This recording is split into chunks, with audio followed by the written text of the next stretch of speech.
Maka tema ini jadi sangat penting. Bagaimana supaya panggilan kita makin teguh, firm, secure dari ayat yang kita baca tadi. Kalau kita lihat, saya mulai dengan relevansi daripada kitab Petrus, surat Petrus itu sangat penting untuk Indonesia. Ya, pengantar pentingnya kitab Petrus untuk Indonesia. Kenapa sangat penting? Dari semua kitab 29 perjanjian baru, saya melihat salah satu yang paling penting relevan untuk Indonesia adalah Petrus. Kenapa? Karena Petrus banyak bicara soal penderitaan. Itu salah satu tema besar. Kekristenan yang bergumul dalam kesulitan, dalam tantangan, dalam aniaya. Gitu. Saya tidak tahu kondisi politik kita makin seperti apa. Tapi kalau saya lihat, kalau seorang seperti Profesor Amri Tamabola bisa disiram pakai minuman, seorang hebat, guru besar, dan waktu diwawancara dia di Trijaya, Radio Trijaya itu, dia berkata, oh saya tidak emosi, saya tidak emosi. Yang terjadi hari itu saya lihat dia udah aus, karena jarak kami jauh, saya kasih dia minum, saya siram katanya. Saya tidak emosi. Oh jadi bapak tidak emosi? Tidak. Yang emosi itu dia itu sampai intelektual itu, intelektual sampai itu. Begitu. Saya pikir kalau seorang profesor bisa begitu kan, jika Tuhan berkenan, apa yang terjadi dengan gereja? Tapi pegang Petrus. Petrus tidak pusing soal kesulitan dan penderitaan. Dia berkata, ujian itu dokimazon itu seperti besi, makin dileleh, makin dimurnikan, makin berkualitas, maka kamu juga demikian. Itu surat Petrus. Banyak belajar kita Petrus. Lalu tema ini juga sangat penting untuk Indonesia, khususnya gereja-gereja tradisional. Tema apa? Masih ingat temanya? Apa tadi temanya? Rahasia bertumbuh dalam panggilan. Nah, saya tidak tahu mengapa disebut rahasia. Seringkali kalau ada rahasia orang tertarik ya. Ini rahasia ya. Sebentar lagi kita makan siang. Ya. Rahasia kok makan siang. Ini rahasia apa? Biar orang itu pulang. Satu demi satu pulang. Rahasianya apa? Sebentar lagi lewat maghrib saya baru kasih tahu. Ini rahasia. Oh nah ini rahasia, mungkin supaya serius. Bagus lah, saya lihat kalian seriusin. Rahasia bertumbuh. Rahasia bertumbuh dalam panggilan. Berarti bertumbuh pun ada rahasianya. Rahasia bertumbuh dalam panggilan. Nah, tema ini sangat penting di Indonesia. Karena apa? Menurut saya, dan saya sedih mengatakan ini, saya sering menangis itu dalam doa pribadi saya. Saya melihat syukur kepada gereja yang bertumbuh, yang mementingkan pembinaan. Tapi mayoritas saya lihat gereja di Indonesia, gereja yang tradisional, yang nominal, yang jarang baca Alkitabnya, tidak ngerti Alkitabnya, tidak menikmati apa artinya 39 PL 27 PB, tidak ngerti. Jika ke gereja sekali seminggu pun sudah hebat. Sangat banyak jemaat tidak pergi ke gereja dan tidak rasa bersalah. Terlalu sedikit. Makanya saya berkata, perkantas itu kalau dibandingkan dengan kondisi gereja-gereja, kita ini sudah luar biasa makanan bergizi. Staf dididik bagaimana homiletika, bagaimana eksegetika. Tetap hati-hati berkhotbah. Di tempat lain tidak ada didikan, langsung berkhotbah. Itu dia. Kita adakan pembinaan untuk majelis itu. Setelah hari terakhir, majelisnya berkata gini sama istri saya, sudah 40 tahun saya mendampingi pendeta sebagai ketua, belum pernah aku tahu apa yang dipelajari selama 4 hari di sini. Saya berkhotbah orang nama nonang-nonang doang dengan kata. Aku cuma ngoceh-ngoceh doang. Yang penting habis waktu 30 menit, 20 menit. Saya mengatakan ini bukan supaya kita mentertawakan, supaya kita lihat kondisi kita begitu mengerikan. Kalau Tuhan berkata buta memimpin buta, keduanya masih masuk jurang. Saya melihat sekarang dengan mata sendiri memang banyak buta memimpin buta, keduanya. Ketika sekarang pemerintah teriak-teriak untuk berhenti merokok, coba salah satu dari gereja-gereja tradisional yang merokok adalah siapa? Umatnya, majelisnya, atau pendetanya? Pendetanya. Itu hanya satu cerminan kecil dari buah kekristenan. Kalau kalian melihat lagi di berbagai tempat bagaimana gereja-gereja begitu primitif, tetap lihatlah patung-patung, tempat kuburan-kuburan begitu megah. Saya menyeberang setelah kita mendirikan STT Trinity Parapat, kalau tidak ada kuliah saya menyeberang, lalu kita keliling itu, saya melihat itu kiri kanan itu patung-patung megah. Saya pikir ini cerminan dari kekristenan sudah ratusan tahun di kampung ini. Berapa triliun itu? Pohon dikenal dari buahnya, kata Tuhan. Jadi ini sangat relevan bagi Indonesia, berarti bertumbuh. Oke, bagaimana dengan kondisi persekutuan PSK, PMK, dan PAK? Saya tidak tahu. Rindu saya, doa saya, PSK yang ada kelompok-kelompok, mahasiswa yang ada kelompok-kelompok, ada kelompok yang baca Alkitab, setiap kali menemukan kebenaran hatinya bersorak-sorai. Dan dia akan berkata, apa bedanya Tuhan? Alumni yang tidak dibesarkan oleh PMK dan PSK dengan saya yang dibesarkan oleh PMK dan PSK. Harus beda. Ini dulu seperti Tuhan bicara kepada saya. Itulah indahnya Roh Kudus memimpin. Makanya dikatakan Roma 8 Galatia pasal 5, kita tidak dipimpin Taurat, tidak dipimpin ayat-ayat semata, dipimpin Roh. Ketika Roh memimpin kita, kadang-kadang ayat-ayat dimunculkan. Salah satu di tengah-tengah saya bertumbuh, belajar di kampus dulu masa-masa di Teknik UI, ada semacam kalimat itu. Apa bedanya? Kamu sebentar lagi alumnus yang menekuni persekutuan tiap Jumat, lalu ikut kelompok kecil, lalu ikut KTP dengan alumni. Saya berkata, harus beda Tuhan. Saya harus lebih mencintai Tuhan daripada mereka. Saya harus lebih mengutamakan Tuhan daripada mereka.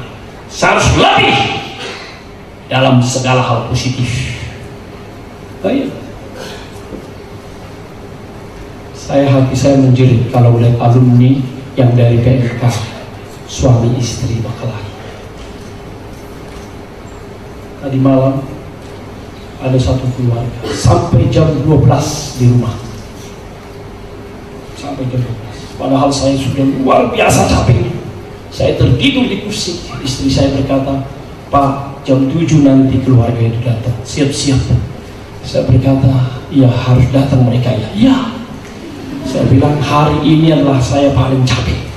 Saya bolak-balik dari RT ke RW, ke kelurahan, ke Sudin, wali kota, balik ke RT, balik ke kelurahan, balik ke Sudin. Kaki saya udah mau copot. Tapi begitu mereka datang, telat lagi 1 jam. Dalam hati saya, dunia. Kau yang butuh akhir menunggu. Puji Tuhan. Lalu waktu mereka datang kelihatannya aman, sakit, enggak sakit, capek. Enggak apa-apa, saya senang bertemu dengan kalian. Dari sangat kaku, dari sangat tidak menerima. Akhirnya puji Tuhan, mereka berangkul-rangkulan. Sebelumnya nggak bisa, saya berkata, bagaimana kalian suami istri? Saya suruh di hadapan Tuhan, coba kalian tunjukkan kemesraan suami istri. Coba tunjukkan. Tuhan tidak ada di sini secara fisik, tapi saya hambanya di sini. Coba tunjukkan. Suaminya peluk begini, istrinya tangannya kedua di belakang.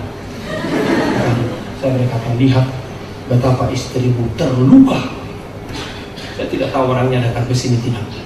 saya mengundang datang. Yang saya mau katakan adalah apa? Inilah contoh-contoh dikala kita tidak sepenuhnya dikendalikan oleh firman. Itulah sebabnya kita bersyukur. Tema ini saya sangat suka. Doa saya kalian dikaruniai kemampuan menerobos setidaknya poin-poin penting. Dan kemudian nanti pikirkan lebih lanjut. Mengapa bertumbuh? Next. Ya. Mengapa bertumbuh? Saya tulis itu adalah perintah dan penekanan penting Alkitab. Jadi kalau kalian bingung apa sih perintah dan terus-menerus dalam Alkitab, bertumbuh. 2 Petrus 3, 2 Petrus kita baca. 2 Petrus ditutup dengan perintah ini. Coba kita baca sekarang. 2 Petrus 3, 18. 1, 2, 3, ya. Tetapi bertumbuhlah.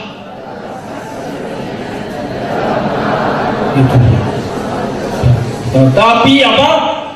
Bertumbuhlah. Mungkin masih ingat kalian Rasul Paulus Efesus 4 ayat 13. Sampai kita semua mencapai kesatuan iman dewasa penuh. Makin dewasa sampai perfect teleon, sempurna. Berarti nggak mungkin kita sempurna di dunia sampai kita ketemu Tuhan. Terus bertumbuh. Itulah Paulus. Atau kita lihat Ibrani, kecewa dia. Penulis kita Ibrani. Coba kita baca sebentar. Ibrani pasal 5 ayat 11 dan 12. Lompat pasal 6 ayat 1. Ibrani 5, 11, 12. 1, 2, iya. Apa yang harus kami katakan? Tetapi yang sukar dijelaskan. Karena kamu telah lamban dalam hal mendengarkan. Sebab sekalipun kamu ditinjau oleh sudut waktu, sudah seharusnya menjadi pengajar. Kamu masih perlu lagi diajarkan asas-asas pokok dari penyataan Allah. Dan kamu masih memerlukan susu, bukan makanan keras. Maka pasal 1 ya. Sebab itu marilah kita tinggalkan asas-asas pertama dari ajaran tentang Kristus dan beralih kepada itulah. Ini seruan kitab suci. Kalau kita mau meraba apa sih isi hati Bapa Surgawi, bukan supaya kau direktur, bukan supaya kau kaya raya, tapi supaya kau bertumbuh. Dan di dalam pertumbuhan sebagai siswa kau tahu bagaimana menyukakan hatinya. Sebagai mahasiswa, sebagai alumnus, sebagai direktur kalau direktur, sebagai orang kaya kalau orang kaya, kau tahu bagaimana ini dikelola dalam hidup yang hanya sekali. Selama masih sehat, sebelum dikubur, saya bisa memuliakan Tuhan. Benar? Inilah isi hati Bapa. Anda dan saya bertumbuh. Puji Tuhan, setelah 42 tahun bahas soal bertumbuh. Imperatif Alkitab, perintah. Yang namanya perintah harus laksanakan. Tidak laksanakan, Anda berdosa. Jangan dikira bertumbuh tugas pendeta saja. Tugas semua orang yang diselamatkan. Rahasia bertumbuh dalam panggilan orang dipilih dan diselamatkan. Yang kedua saya tulis, mengapa bertumbuh? Coba kita baca 1, 2 ya. Rahasia bertahan terhadap penderitaan dan godaan. Itu dia. Saya aplikasikan dengan Indonesia. Kau bakal doakan bulan September 27, 28 Jumat dan Sabtu kita adakan KKR di Tobasa. Hari Jumat di Porsea, lapangan Porsea.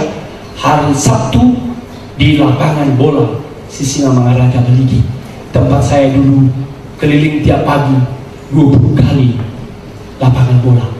Itu berarti 8 km ya, 20 kali 400.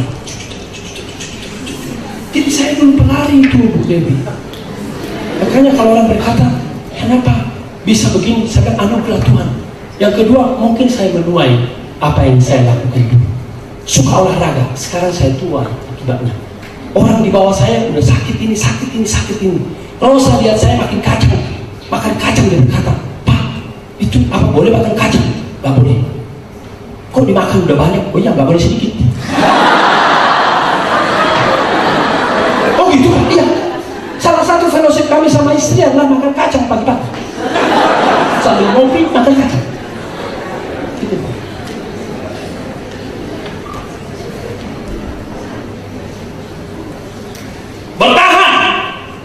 dari apa? Godaan. Saya dengar Bali prostitusi sudah masuk, narkoba sudah masuk. Mungkin ada orang sengaja mau menghancurkan moralitas orang Batak. Dan kalau saya lihat media sekarang, kalau yang jahat itu orang Batak diblok. Kalau orang jahat itu bukan Batak, langsung tutup. Saya mau lihat berapa lama diberitakan. Nggak lama lagi udah nggak ada. Ada itu orang pajak itu yang jauh lebih banyak mencurinya dari si Gayus. Siapa itu? Cuma sehari 2 hari. Habis itu selesai. Memang nggak ada marganya. Coba ada marganya Tampu Bolon misalnya. Ini maaf nih. Itu akan diulang-ulang itu. Apalagi Sagala saya kira. Bolak-balik. Itu. Doakan. Itu sebabnya kita pergi ke mengadakan KKR balik. Doakan. Kalian tidak bisa ikut dukung doa. Kalian nggak bisa ikut doakan dari sini. Saya tidak ada keyakinan satu kota, satu negara bisa berubah kalau Injil tidak dialami. Itulah yang kita di 2 Petrus ini. Mereka dianiaya.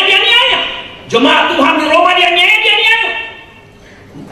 Petrus menggambarkan seperti Babilonia. Banyak harimau-harimau ganas. Untuk itulah dikirim ini surat ini pada supaya mereka bertahan terhadap penderitaan.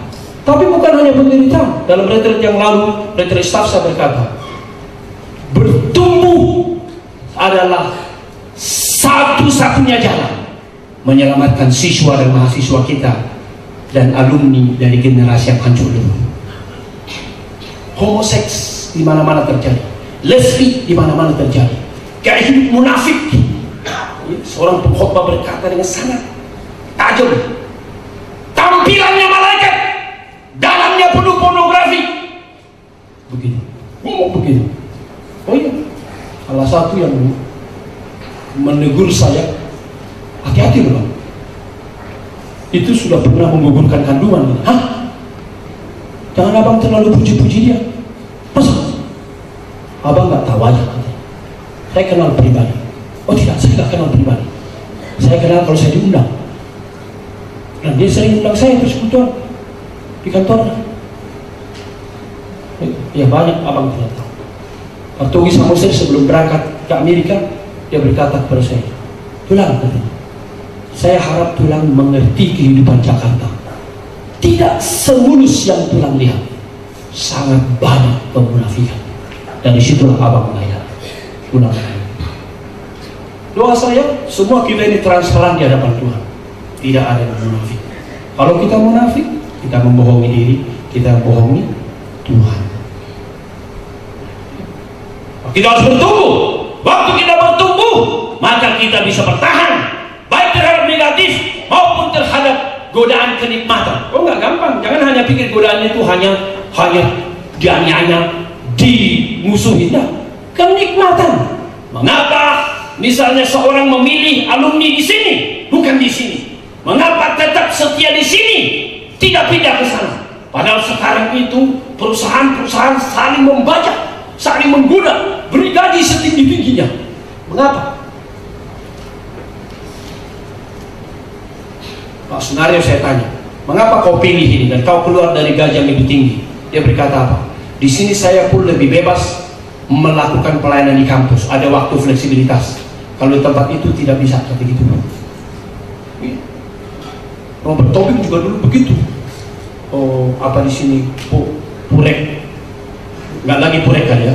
Saya tanya, kenapa kau keluar dari satu company besar, kira-kira 15-20 tahun yang lalu, gajinya 3 kali lipat, kau ambil ini? Dia berkata, di sini saya hati nurani saya lebih bersih, lebih bisa menyerahkan iman saya, dapat sepertiga. Saya berkata kepada teman, doa supaya di STT Trinity Parapat muncul doktor teologi, cinta Tuhan, otaknya kenal Alkitab, tidak ragu-ragu, dan mau menyerahkan diri menjadi dosen STT Trinity Parapat.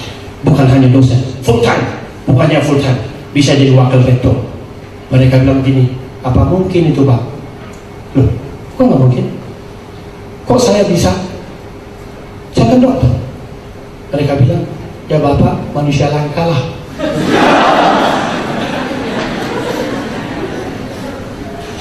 setelah berbulan-bulan, bertahun-tahun, memang gak ketemu ya. Saya jadi teringat seorang berkata, dulu kita kira setelah Anda doktor, Anda akan menjadi dosen di mana gitu, di luar negeri gitu, di Australia gitu, di mana gitu. Di Parapat tadi. Loh, saya dalam hati saya, kalau saya mau, saya bisa di situ. Saya diundang di situ. Kira-kira 5 tahun lalu sebelum pulang ke Indonesia, itu Lutheran World di Asia mengundang saya. Kami sedang mencari seorang doktor biblika Lutheran, mau kami tempatkan mengajar di Universitas X dengan gaji sekian ribu dolar. We really hope that you will accept this offer. Kami sudah lama meneliti dan kami mendengar salah satu kami putuskan tiba kepada Anda. Tolong dijawab segera. Saya bilang, that is not my calling. I must go back home as soon as possible. My people waiting for me. Saya berkata begitu. Oh ya, jadi kalau orang berkata duit, saya bilang sudah lama saya belakangi duit. Kalau nggak kayak bahasa Bediki, sudah lama saya pantati duit. Maafkan Pak Istilah. Orang kejar, saya bilang yang kalian kejar, saya sudah lama putuskan tidak. Waktu saya memilih berkandas dan menolak, misalnya di Tosan Prima Murni, perusahaan baja di Pulau Gadung, itu gajinya tidak ada 1/7. Ada 1/7. Jadi kalau imanmu bertumbuh karena penyerahan kita, bersyukur sama Tuhan. Doakan kami sesekali pertumbuhan tidak jauh dari langit. Oh ya, saya melihat bagaimana anak saya dideketin, dibina sama Kalina. Dalam hati saya, Tuhan, terima kasih Tuhan, mahal ini Tuhan. Saya kasih orang 10 juta, belum tentu anak saya bisa sebagus yang dibina Kalina ini. Oh begitu. Don't take it for granted. Itu sebabnya teman-teman guru sekolah minggu, guru remaja, saya ajak semua makan sepuasnya, terutama nasi pesan sebanyak-banyaknya. Setelah itu saya bilang apa? Mewakili orang tua sekolah minggu dan remaja, saya ingin berterima kasih kepada kalian yang mengelola kemarin ratusan sekolah minggu dan remaja. Saya bilang gitu. Saya bersyukur istri saya tidak ribut ketika tahu itu. Kalau dia ribut, ya saya memang sudah siapkan kuping tebal. Apa ini? Awal sekolah anak-anak banyak. Ini, sebentar lagi nih, sebentar lagi nih. Oh, kalau dia begitu, saya akan berkata, sampai Tuhan Yesus datang kali kedua, pengeluaran darah itu. Jangan terhalang memberi. Lalu apa rahasianya? Next. Ya. Apa rahasianya? Kalau kita lihat, rahasianya itu adalah Allah sendiri. Bagaimana? Rahasianya adalah Allah, kuasa Allah. Nikmati ayat 3. Mari kita baca ayat 3. 1, 2, 3, ya. Karena kuasa ilahinya telah menganugerahkan kepada kita segala sesuatu yang berguna untuk hidup yang saleh. Karena apa? Kuasa ilahinya. Atau dia bicara juga seperti seperti sebagaimana His divine power. Lihat ini, bicara soal Allah yang berkuasa. Nah, kalau Allah yang berkuasa, saya langsung ingat Martin Luther. Ketika dia terancam mau dibunuh, mau mati, maka Martin Luther berkata apa? Di sini saya berdiri. Itu judul bukunya, Here I Stand. Saya tidak bisa lari, saya tidak bisa melakukan yang lain kecuali taat kepada firman-Nya. Biarlah Dia menolong aku. Maka dia menciptakan lagu Allahmu benteng yang teguh. Meski besar sengsaramu, pertolongannya nyata. Bicara soal kuasa, kita tidak bicara kuasa presiden, kita tidak bicara kuasanya Obama, kita bicara kuasa pencipta dari mereka semua. Puji Tuhan. Itulah rahasianya. Sebagaimana Allah yang berkuasa. Dikatakan di sini telah menganugerahkan. Ini lebih tepat, perfect pasif itu lebih tepat. Telah dianugerahkan. Kita itu pasif, Allah itu aktif. Kita pasif dalam penyerahan aktif, kita pasif mengalami. Allah aktif. Segala sesuatu yang berguna untuk hidup saleh. Perhatikan, bukan salah. Ini Indonesia bagus. Saleh dan salah. Firman Tuhan berkata, jangan salah terus. Orang berkata to err is human. Berbuat salah adalah sifat manusia. Saya berkata itu salah. Fallen human nature itu memang to err is human. Tetapi the redeemed nature, ingat ini, manusia yang diperbudak dosa, berbuat salah itu wajar. Karena apa? Non posse non peccare. Tidak bisa tidak berdosa. Kita bisa tahu yang baik, tapi terus berdosa. Tidak ada kemampuan. Tapi orang sudah diredeem, posse non peccare. Kita dimampukan tidak berdosa. Itulah isi 2 Petrus 1. Merdeka berkarya bagi kemuliaan Tuhan. Itu 2 Petrus 1. Barang siapa berkata jatuh bangun adalah the human nature. No, itulah human nature yang belum dia mengalami Tuhan. Ada kuasa ilahi. Lihat lagi rahasianya apa? Janji-janji Allah, promises, jamak, epangelmata, jamak. Jadi ada kuasa, ya, dinamis, seperti dinamik dari the highest being, Allah pencipta semesta. Jadilah bumi, jadi bumi. Jadilah terang, jadi terang. Jadilah lautan, jadi lautan. Jadikan ikan, jadi ikan. Dia berkuasa based on his power, berdasarkan kuasa dan janji-janji. Perhatikan, menarik sekali. Petrus menggabungkan 2, power, dunamis, and promises. Nah, kita sering berbuat janji, tapi seringkali nggak bisa menepati, betul nggak?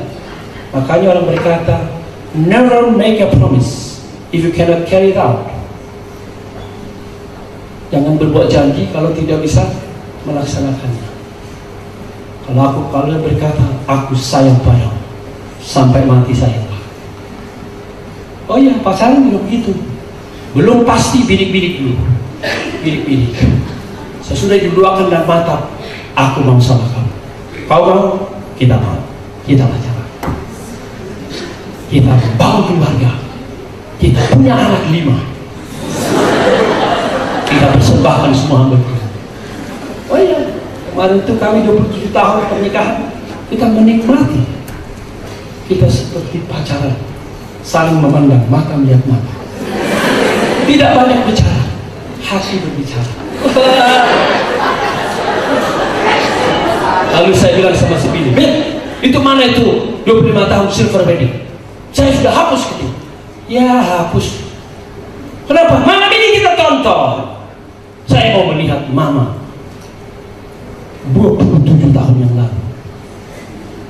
Dan saya akan kaitkan mama yang sekarang agak sedikit mulai terliput dengan 20 tahun yang lalu yang ketat, tergelincir lalar di wajah. Iya, setelah kita cari-cari akhirnya ketemu. Setelah ketemu, lihat waktu jalan ten